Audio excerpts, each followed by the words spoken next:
জেনে শুনে এই প্রথম আমি আমার মামুনিকে ব্যথা দিলাম। শুধু আমি না, আমি, তার বাবা এবং আমরা সবাই মিলে প্রথম ব্যথা দিলাম তাকে।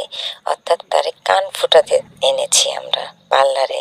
তার ছোট দিদিভাই তাকে কান ফুটিয়ে দিচ্ছে। দেখুন, কিন্তু অনেক কান্নাকাটি করেছে। আসলে যে এত কান্নাকাটি করবে এটা ভাবতেই পারিনি। আমরা এত ছোট বয়সে ওকে কান ফুটিয়ে দিয়েছি, যার কারণে ও খুব মানে কম কান্নাকাটি যাতে করে।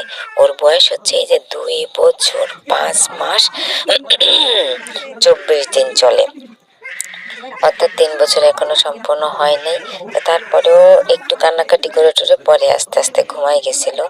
বেশ মানে বেশ উদগ্রীব ছিল কান ফোটানোর জন্য। দেখুন কত সুন্দর করে কান ফুটিয়ে দেওয়া হয়েছে ওর।